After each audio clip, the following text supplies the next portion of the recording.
की हैसियत इतनी तो होनी चाहिए कि वो अपने फैसले लागू करवा सके। ये तो अपनी तरफ से कोई फैसला करता है, मनों डाल करके उसको बदल देता है। ना तो नहर में पानी है और ना ही डीएपी खाद। यहाँ तक भी लोगों ने बताया कि बिना डीएपी खाद के बिना भी हमने उसके बाद बिजाई करनी। राज्यसभा में नो वोट जो कैंसिल हुए और बीजेपी के पक्ष में चले, उससे साफ हो गया कि भूपेंद्र सिंह हुड्डा खुले रूप से इनेलो सुप्रीमो अभय सिंह चौटाला ने सीएम नायब सिंह सैनी पर जोरदार हमला बोला है। सरकार को हर मोर्चे पर विफल करार देते हुए अभय ने इसके लिए मुख्यमंत्री को जिम्मेदार ठहराया। उन्होंने कहा कि सीएम सैनी बीजेपी द्वारा हरियाणा पर एक थोपे गए मुख्यमंत्री हैं जो अपना फैसला तक लागू नहीं करवा पाते। इनेलो सुप्रीमो चानौत विवाद का हवाला देते हुए कहा कि वहां मुख्यमंत्री के आदेश पर पाइपलाइन में टी लगाया गया और फिर खट्टर के इशारे पर टी हटा दिया गया। मुख्यमंत्री को हरियाणा की कोई चिंता नहीं, ये तो लोगों का बनाया हुआ मुख्यमंत्री, ये थोपा हुआ है।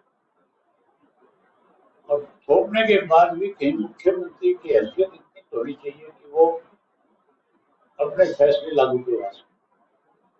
ये तो अपनी तरफ से कोई फैसला करता है, मनों डाल करके उसको बदल देता है। जयललित गांव के पानी का मामला ले, इस मुख्यमंत्री के कहने से टी लगी, क्योंकि कहने से टी उखाड़ दी गई। ये सबको पता है मुख्यमंत्री कहाँ है। तो ये मान के चलो कि इन्होंने हरियाणा का मुख्यमंत्री बना करके पंजाब की जिम्मेवारी लगा रखी है कि आप पंजाब में किसी तरह भाजपा का ग्राफ बढ़ाओ। लेकिन ऐसे व्यक्तियों पे कोई भी भरोसा नहीं करे। पंजाब के लोग इतने बेवकूफ थोड़ी हैं।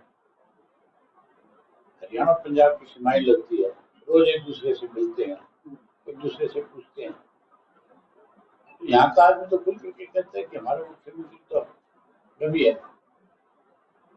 हमारे से गलती भी इस बात की हुई है लोगों से कि उनके दिमाग में ये थी कि कहीं एक सीट की वजह से कांग्रेस का राज रह ना जाए बनने से, इसलिए उन्होंने उसको भी जिताया। वहीं विधानसभा चुनाव में हार के बाद एलनाबाद पहुंचे अभय चौटाला ने हरियाणा सरकार पर हल्के के साथ भेदभाव करने का आरोप लगाया। उन्होंने यहां पेयजल संकट, सिंचाई के पानी में कमी और खाद की किल्लत जैसी समस्याओं को उठाया। अभय ने एक बार फिर पूर्व मुख्यमंत्री भूपेंद्र सिंह हुड्डा पर हमला बोलते हुए उन पर बीजेपी की सरकार बनवाने का आरोप लगाया। नुमाइंदा हूँ 5 बार और मेरी जिम्मेवारी बनती है कि यहाँ के लोगों की कोई परेशानी अगर है तो मैं इनकी समस्या को सुनूं और इसका समाधान करूं। यहाँ लोगों के सामने आज सबसे बड़ी जो दिक्कत है वह खाद को लेकर, पानी को लेकर। ना तो नहर में पानी है और ना ही डीएपी खाद। यहाँ तक भी लोगों ने बताया कि बिना डीएपी खाद के बिना भी हमें उसके बाद बिजाई करनी पड़ी है, जबकि नरमे और कपास की बिजाई बिना डीएपी के बिना नहीं हो सकती।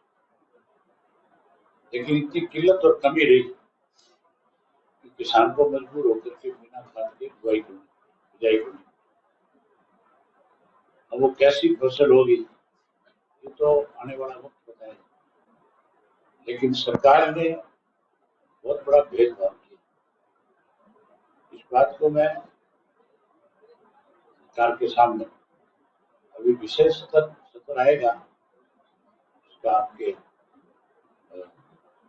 जो ट्रेनिंग होता है उस सत्र में अपने दोनों विधायकों की जिम्मेदारी लगाऊंगा कि जहाँ बाकी प्रदेश के मुद्दे को आप इशू को उठाओ, मैं इस खाद को लेकर के विशेष रूप से सरकार को जवाब तलब करें।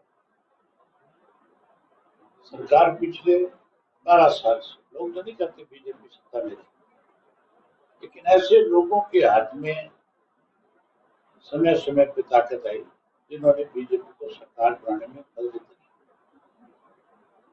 अब की बार है कांग्रेस को सरकार लोग बना करके देना चाहते हैं। हुड्डा साहब की मेहरबानी रही बीजेपी सत्ता में।